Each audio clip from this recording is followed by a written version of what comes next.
Actually, I'm going to start my niece is going to show us the way for it to begin with.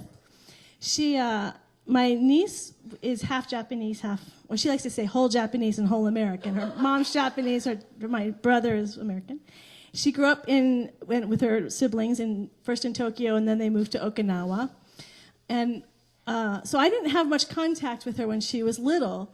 And the few times I did see her, she only spoke Japanese, so she didn't understand a word I was saying. She didn't think I was very bright. She would talk to me, and I would just stare at her. But I knew she loved dancing. So I saw this movie back in 2000, I think, Center Stage, which was with just a dance movie story. But they had real ballet dancers in there as dancing, which was Ethan Stiefel from the American Ballet Theater and Julie Kent. So when I saw it and it came out on DVD, I mailed it to her in Okinawa. And Robbie said she loved it. She was going to ballet classes every day. She would go twice a day, actually. She was very driven. And Okinawa was very safe. So she would take 2 buses to get to her ballet classes. It was all very self-motivated. So when she saw the movie, she just fired that fuel even more about being a ballet dancer. And so I looked up Ethan Stiefel and Julie Kent Googled them, and found that there was a video of them doing a ballet called Le Corsaire. So I bought that, and I watched it, and then sent it to her. And she loved it. Robbie said every morning she watched Le Corsaire on TV. So this is in Okinawa. Every morning, to inspire herself, she's watching Le Corsaire. Ethan Stiefel and Julie Kent, she was the main ballerina, and that's who she was identifying with. They're growing up, she gets to middle school. My brother decides that they have more opportunity as they get older to be in the States. So they moved to Cleveland, which is where I was raised and my mom lives. So she's new, and she's learned more English by this time, but she's still new. So the way she assimilates is through ballet. She's doing her ballet classes. And lo and behold, so she's in 8th grade, middle school. Turns out, I forgot, I almost skipped a step. So then I went to Washington, D.C. I was candidating there for the church, and while I was there, turns out Le Corsaire was playing at the Kennedy Center with Julie Kent and Ethan Stiefel. So of course I had to go. And I went with my father and his wife, Janet. And Janet suggested, well, why don't you, after the performance, go get signatures? So I went. She had a special pen. She's an artist, you artists. And that's when I shared the story last week of my experience of my energy getting really confused with Ethan Stiefel. I'm talking to him, and suddenly I'm inside of him looking out. But I talked to Julie Kent, and she was lovely, and Angel Corella, who's also in this ballet, Le Corsaire, and they're signing it. And then I gave it to Janet, who then made a poster of it, and I mailed it to Okinawa. So now she's got Le Corsaire, she's got their signatures, all on one big poster for her. Now she moves to Cleveland. She's in a ballet taking ballet classes, and she finds out that American Ballet Theater is coming to Cleveland, and they're doing Le Corsaire. Ethan Stiefel couldn't be there, but Angel Corella, who's also has a role in the video she's been seeing, is going to be the main male lead. Julie Kent's going to be the main female lead. Very excited. She gets to see them live. Oh, but wait a minute. They need a few students to dance with them. And so she gets to dance in Le Corsaire with Julie Kent. Isn't that amazing? We are so powerful when we use this beautiful, imaginative mind of ours. One spiritual teacher, Emile Coué, said that if we had to, which was more powerful, imagination or willpower, she said imagination will always be greater and stronger. Our imagination is so powerful, so we want to use it. And that's what this month, we're talking about praying. And so much of prayer, we've been talking about the various steps, is about activating not just the mental thoughts, but also the emotions, the feelings, the imagination that can expand where we have been previously. So the first 2 Sundays, just to review quickly, the first Sunday was the recognition stage, and that's where we recognize, where we talk about what God is. And this is so important because we want to retrain our mind from any old ideas. And that seems simple, and we think, well, we already know God's one. But I've been with people in counseling sessions who are practitioners. They've been on this journey for years, and they said, I still feel like there's this punishing God just waiting for me to mess up, waiting for me to do it wrong. And so because we live in a race-conscious world still that believes in a dualistic idea of a God, of heaven and hell, of punishment and reward, this step isn't something we just skip over. It's important to really activate that, not just the mental ideas that God is infinitely good, but to start calling forth the goodness of that, the feeling tone of that infinite goodness. That warmth, that joy, that love isn't through all creation. It's palpable. It's something I can experience. See, for some people, that's by seeing the cosmos. That opens up their heart. For some people, it's seeing a tiny little baby. That opens their heart. So we want to use imagery that reminds us of God's goodness and infects us emotionally as much as we possibly can. And then we move into the second stage. So we also were using third person, God is. And as we move into the second stage, we're now in unification. I am. All that God is, I am. And so the invitation this past week, I'm going to see how many of you did it, was to start at being aware of your I amness in everything. I am this gorgeous day. I am the light that shineth up the universe. I am the love that is in this conversation. I am the peace that passes all human understanding in the midst of this chaos.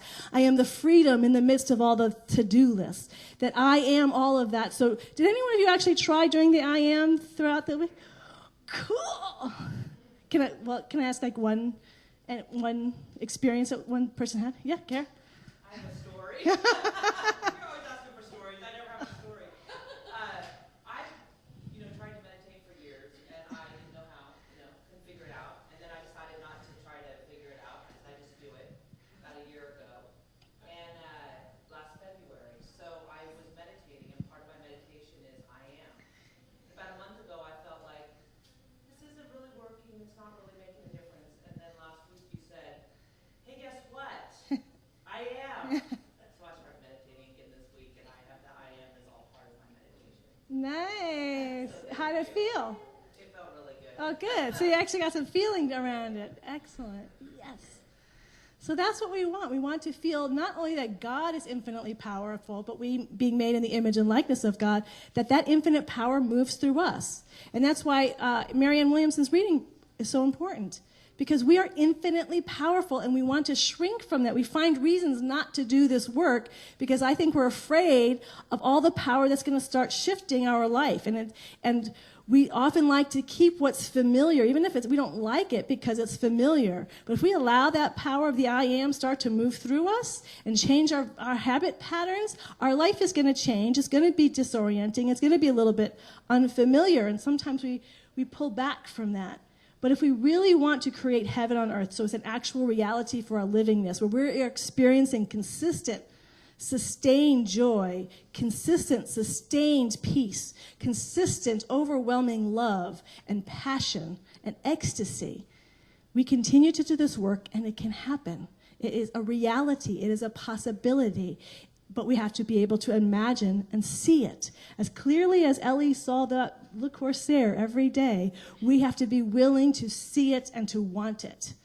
And I'm using these big ideas like in being fully enlightened and bliss and enjoy, but there may be areas in your life that you want to specifically focus on.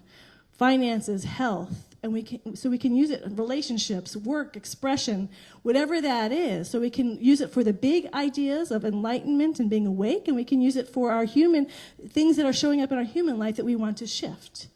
We are infinitely powerful. And so this next stage in our treatment is the realization stage, and this is where we really start getting specific.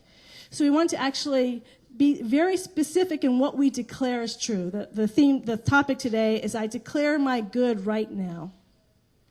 There becomes a power. So I'm not just acknowledging the I am is right here. I declare that this I am presence is fully alive and awake and is manifesting in beautiful and magnificent ways in my life. I had a professor when I was in ministerial school. Some of you have heard the story, but it stays with me because it was so powerful when he said it. He was talking about having this mystical, he was a physicist. He worked with Einstein and DuPont, and he was like George. His mind was great and expansive. And but don't tell George I said that. It'll get to his head.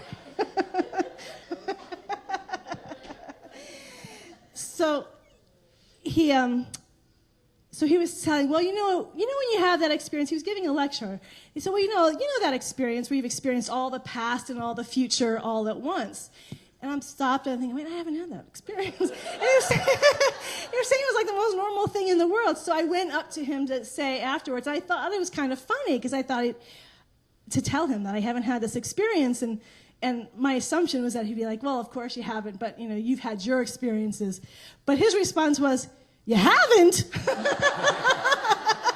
Well, why not? It's your right, demanded of the universe. And I just thought, wow, that just stopped me in my tracks. Demanded of the universe. It's your right.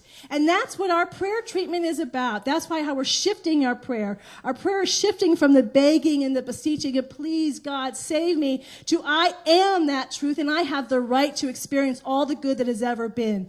There is nothing denying my infinite good. There is nothing denying my extraordinary, glorious life.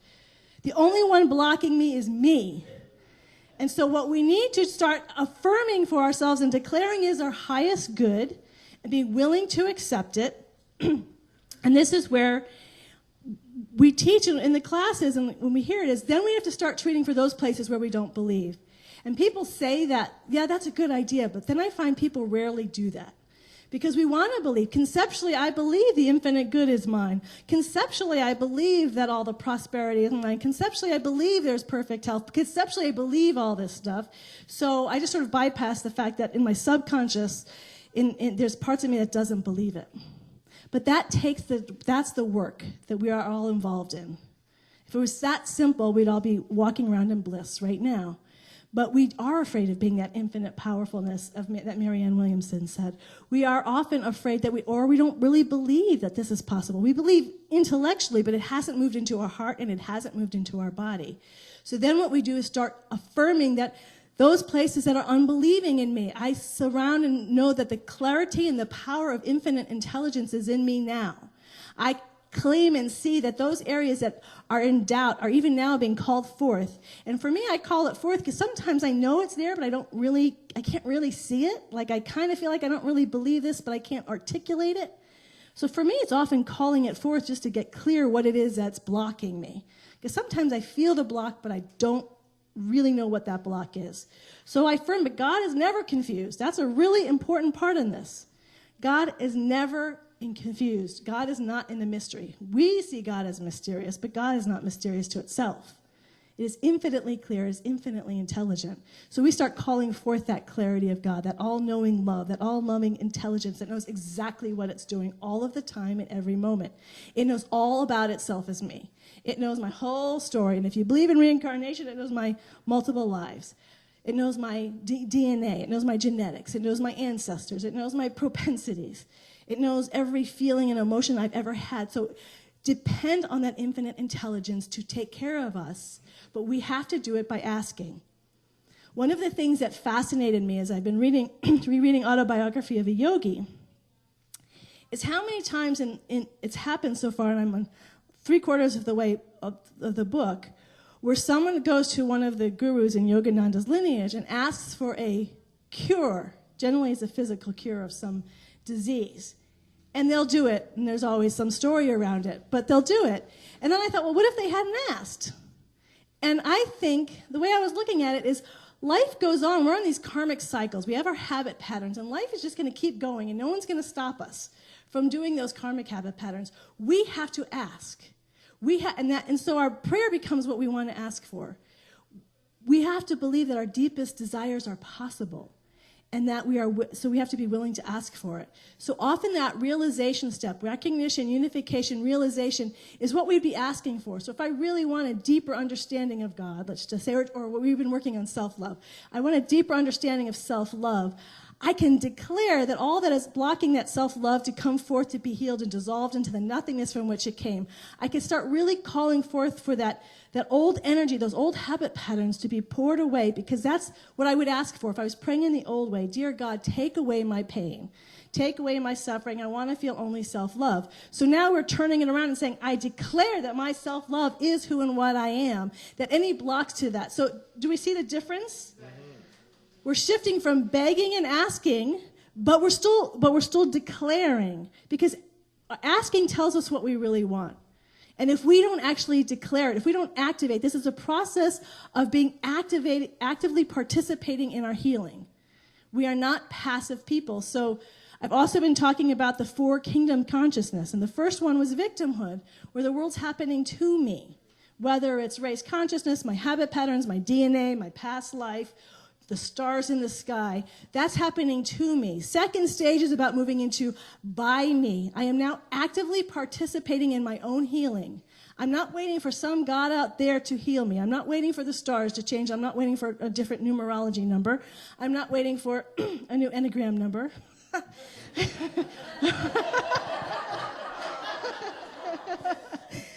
I'm not waiting for a new family, a new genetic coding, which would be really cool, wouldn't it, if you could just make your own genetic coding? What? We create it. We create our own genetic coding, but that's another concern. Yeah. I love that you just call out there, though. This is so fun. So, yeah. We can recreate the genetic coding. We don't have to be limited by it. We can choose how we want to respond to it sometimes. Sometimes we can't always change our genetic coding, but we can choose how we respond to it. But we can't do that unless we are waking up, unless we're participating. So this whole process is about waking up, feeling that wakefulness, feeling the goodness of God, feeling the love of God, feeling the joy of God, feeling the infinite creativity of God, the playfulness of God that isn't afraid to play and try new things and to explore. And explore as us. Oh, I think I'll explore this new way of being as Harriet. I think I'll explore this new experience. That we want to be in that playful spirit as we're doing this. But we have to ask. We have to declare what we want. And so what does it look like? Looking at the time. So what does it look like? There was a great reading. Ernest Holmes, who is he's the founder of the Centers for Spiritual Living, which was formerly called Religious Science. Back in the 1900s, they always were trying to bring in science into the name to make it legitimate. But it was a stage. But his purpose was, ultimately, it was not that this was a science that can be proven sort of objectively, but that we can prove it to ourselves subjectively. That if we continue to try these things, we don't have to believe anybody, what anyone says. We just experiment with ourselves, and does it work? Does my life change for the better when I try these different things? And so he comes in a long heritage, or not long heritage, it's all relative, in the 1800s, this whole new thought idea of participating in our physical healing, because doctors weren't so great back then. The average median age in the 1900s was 45. So they were always looking to find other ways to activate this healing power that was within us. And so this is how the New Thought movement began, and then it started moving into finances. And I think it's only lately that's really gotten much more into the emotional life. I don't think it really dealt much with the emotional life, although they did that as well. And so Ernest Holmes worked with clients, and his view was that the question was always asked, how long do you treat for? Treat is another way for affirmative prayer, this way we're talking about praying. And he said, I treat until there's a change. I don't accept it wasn't meant to be, that somehow God didn't want this. I treat until there's a manifestation. So I'm going to read this example. I read it in our class on Thursday because I just think it's nice to hear how he actually uses his words in an actual case. So he was at a conference here in San Francisco, actually. This is 1930s. And they were in a hotel, he and his friend Reginald Armour. Reginald Armour's daughter is actually a minister still with us. And they were in his hotel, there was a man who was drunk and had heard Ernest Holmes talking. And he calls his hotel room up and he says, I need help, and I believe your stuff can help me. So can you come and help me? So Ernest Holmes just goes to this guy's room. This guy said, I can't even stand, I can't. He could talk, but he was incapable of having any physical movement because he was just so drunk. And he said, my wife and children live somewhere else. I go on these benders, and when I do, I love them. They're great. They don't deserve this, so I always leave. And it lasts for a couple weeks. The craving doesn't stop. And then finally, when I just can't go any lower, I call her up and I go home. So he was a binge drinker. It wasn't constant.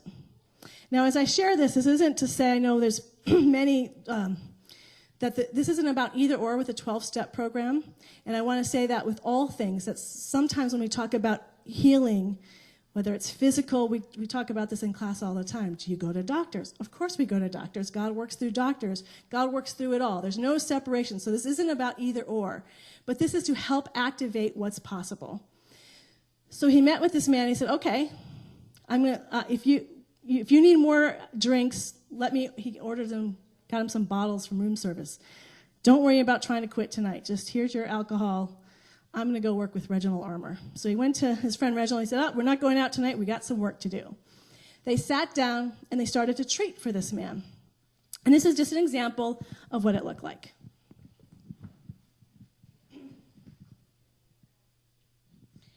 Perhaps you'll be interested to know just how we went about our work. We made ourselves comfortable, relaxed. First one, and then the other took up this thought for him. This man is conscious that he is pure spirit. He is poised and at peace within himself. There is nothing in him that craves alcohol. He is not seeking to escape from anything. So you see, he's going a little bit below just the craving. Why would he have that craving? To escape. He is not seeking to escape from anything. He meets every issue of life without fear. There is nothing to run away from, nothing to avoid. At all times, he has a sense of well-being, of happiness, of security, and of self-expression.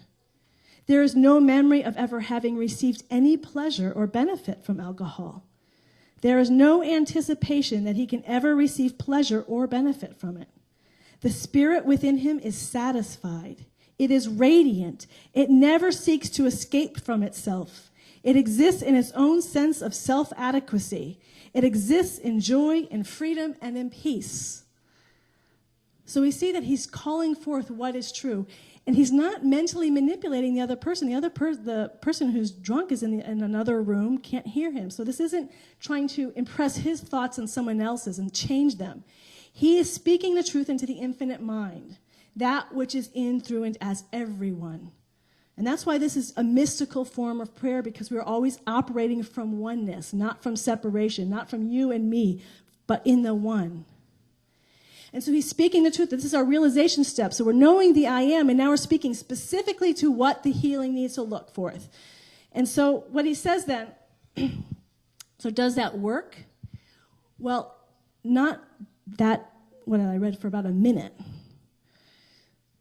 The way he works, and I think this is the part sometimes we lose, they worked for hours.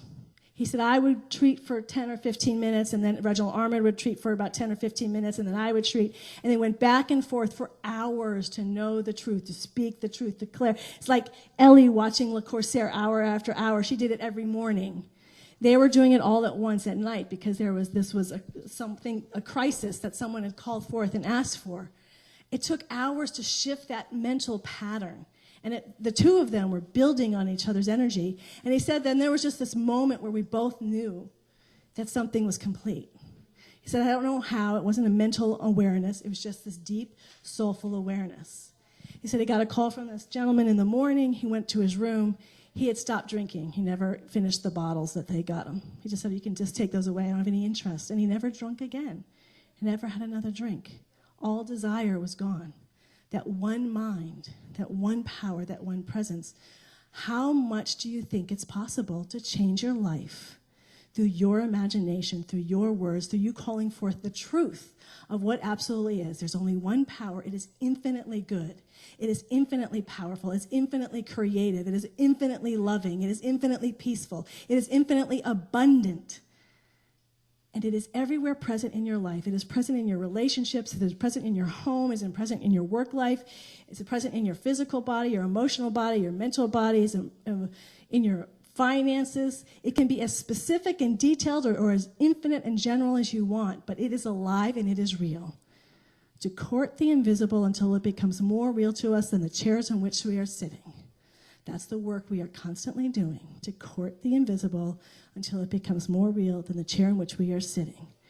We spend our time to focus on that truth It's work because it's changing our habit patterns. It's not changing only our habit patterns, but the habit patterns that we've picked up from the groups that we hang out with, the culture that we're in, the world that we're in. We have to shift out of that. But we start to experience a freedom and a love that is undeniably, insanely fabulous. Yeah. So we're going to do that this week. Who's willing to keep working on this? All right. Yeah. So. Yes, I will. Wednesday, hump week, or whatever, hump day. Yeah, I will. So because we're going to be working on these three things. Knowing there's only one power, recognizing it, that's important. We don't want to skip that stage because otherwise we're maybe start going from separation. We don't want this to be coming from separation. We want it to come from the infinite power of God. There's only one power. I am that power. And from that place of power, I speak my word for my life in this particular way. All right? So you're going to be doing that this week on a consistent basis. Once isn't enough. Consistent. Use your imagination if you can get your heart into it. I know there's a whole class called Sweat Your Prayers. Just sort of move around as you're doing it. Feel it. Pray. There's only one power. Do what works for you so you feel it and you get it on a consistent basis this week. And I'm going to be walking into like gurus and master teachers next week. Right? Yeah, all right. So all right, so let's pray. Well, I already am with gurus and master teachers. I'm sorry to futurize that. It's already alive. So I'm going to ask you all, before we just begin the prayer, can you just join me in one Om, just to vibrate together?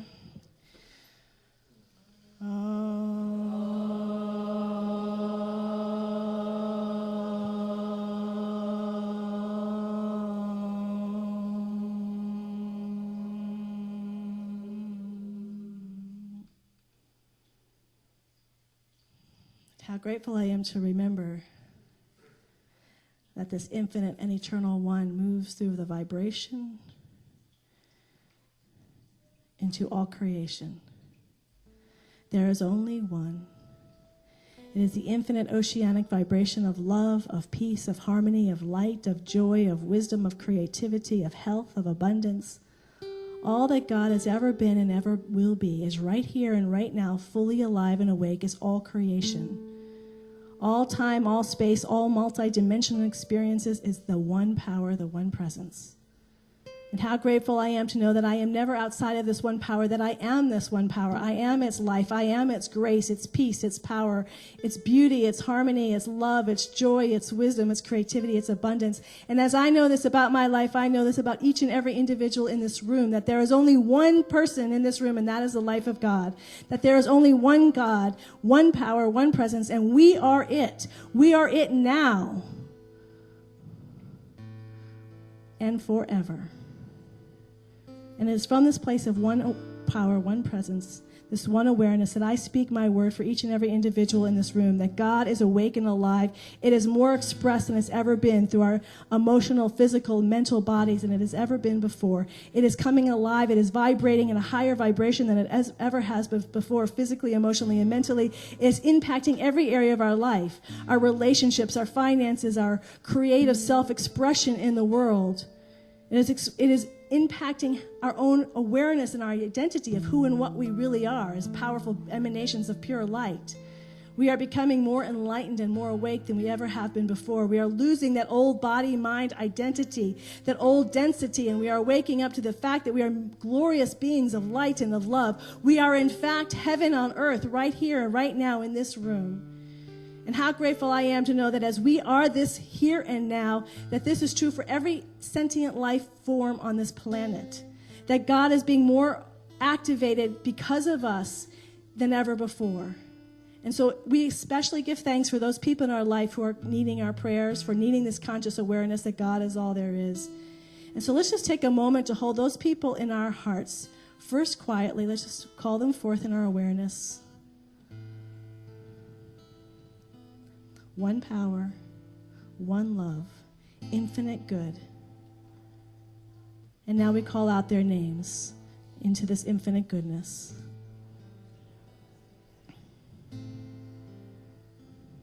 This one hears itself being called forth as these names, and it is responding passionately and powerfully and infinitely, and it cannot return unto us void. That as we have spoken our word, it is done. And as I know we have spoken for these individuals, I give special thanks for what is happening right here and right now in Crimea, that today is the day they vote. And they are voting to become more God than they've ever been before, to become more free in who they are as individual expressions of that one life. And that what they are voting for is for those systems to support that greater freedom, the systems of their government, the systems of their country, the systems of what's shifting in their life right now is there to support their highest good, their highest vibration, their highest freedom, their highest beautiful self-expression. And so we hold that as happening right now in this moment in Crimea.